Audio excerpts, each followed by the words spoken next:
How do? Welcome back to Edgar TV, where we're going to be looking at Phil Taylor in 2025. How would he do? How would he fare against the current world of darts?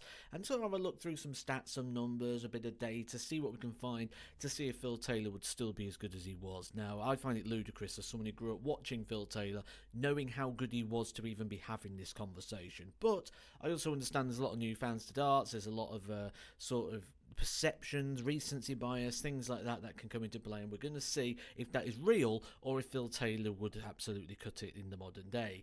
Chris Mason was asked this question very recently by Phil Bars at Online Darts, and he said it was absolute male genital parts, he couldn't cut it, and that comes down to the win percentage that Phil Taylor had. He dominated the sport for many years. Here are his win percentages from 2005 through to 2017, his retirement year, and you can see that the worst he ever had was when he was coming up to retirement, a win percentage of 72%.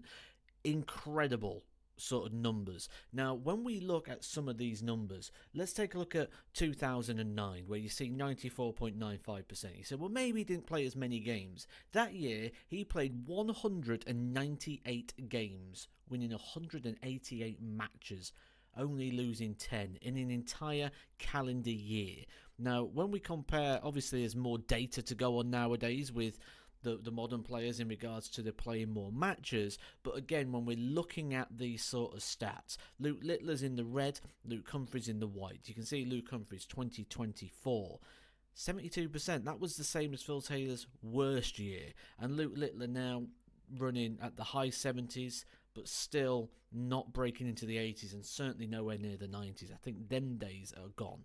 And I know what you're probably thinking straight away. You'll think, yeah, there's more darts, standards better. The standard is not overall at the top end better, certainly, but the depth is. I'll get into that in a bit. I've done research on this, and it's out in a previous video right here on this channel if you want to see how darts is. Is it true that darts is better than it's ever been?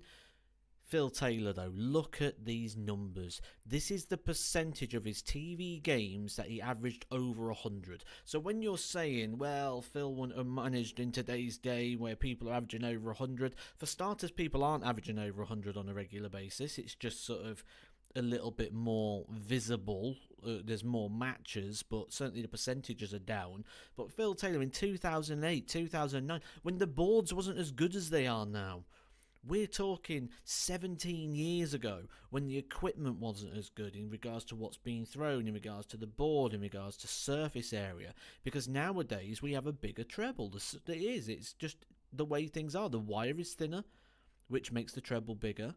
There's no staples on the boards like there used to be back in the day, again, which made more bounce outs, and better equipment, thinner equipment, better usage, better flights, more accessibility. The equipment's better, so you'd expect them to be even higher. And look at the numbers here that Phil Taylor averaging over 100.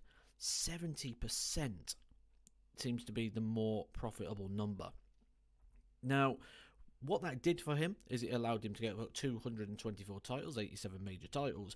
But that's not even the impressive thing for me. First of all, it's the matches. 2,174 matches is the sample of games that we're going to be looking over here, of which Phil Taylor won 85% of them, averaging 100.68. Now, the impressive thing about that 100.68 and the win record is he also includes his seniors darts, where he played in 2022, 2023 and 2024. Subpar, substandard Phil Taylor, which would have pulled those stats down. So you could say that Phil Taylor even higher than that in regards to his career running average, over 100. Now, comparison here of the last 12 months, only one player, that's Luke Littler, in the last 12 months has averaged over 100. That is a smaller sample, which means it'll be easier to get the higher average. And he's the closest one that's got to it. And he's still below Phil Taylor's career average over 12 months. No one else even near him. We're talking a couple of points lower. These are the top 10 averages of anybody in the world right now. And, you know, you can say, oh, one-off performances, different bits.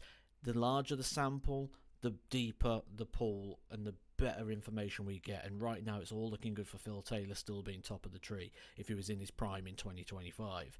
That being said, we can also take a look at the highest averages ever recorded at the World Championship, the highest pressure game. Again, when we look at this argument of darts has never been better than it is now, 2002, 2009, 2007, 2009. There's a lot of those averages still withstanding. And one of them, 2002, 23 years ago, Phil Taylor recorded an average of 111.21, to the fact that Phil Taylor is 40% of the top 10 averages that have ever been thrown in the World Championship. Again, further evidence that he was well ahead of his time. Okay, let's keep going. Let's keep digging. Here you've got a graph of TV averages over time. Phil Taylor, the blue line. You can see at the peak, he's the top of the mountain. No one able to touch him. Nearly 105 average over those TV tournaments. However, there's that argument, isn't there? What about when all the other players start getting involved? What about your Gerwen Prices, your Rob Cross, Adrian Lewis, Michael Van Gerwen, Peter Wright, etc., Gary Anderson? Players that sort of towards the back end of Phil Taylor's career was starting to come through, providing that strength in depth. Was that a case of going, Phil Taylor's going to start losing more games, which again doesn't quite collaborate in the numbers, 72.41%. However, just take a look first of all at where Phil Taylor started averaging 100 for the season. We're looking at 1997. 1997. That was not matched again until Michael Van Gerwen started posting those numbers, sort of late 2010s, is that, if that's what you call them. So again, no one able to really match up to that sort of level. Now you see here again, look across to sort of where we've got your Gerwen Price, your Rob Cross, this sort of era. There's one thing that stands out. Phil Taylor's still right up there and still averaging around about the 101 per season in regards to TV darts. I think what we can say is, if Phil Taylor was still around, would he have won as much? I think it'd been a little bit more spread. It wouldn't be as dominant, but he would still be the number one. I think that's safe to say. And there's this really weird misconception at the moment with the world of darts, and that is that people believe that this is going on. So we've got our big positions, our top 4, 16, 32 and 64. And the imagination is the top 4's gone up a world, 16's up where the top 4 was, 32's up past the 16, 64's up, meaning that darts in general is sort of in this position here.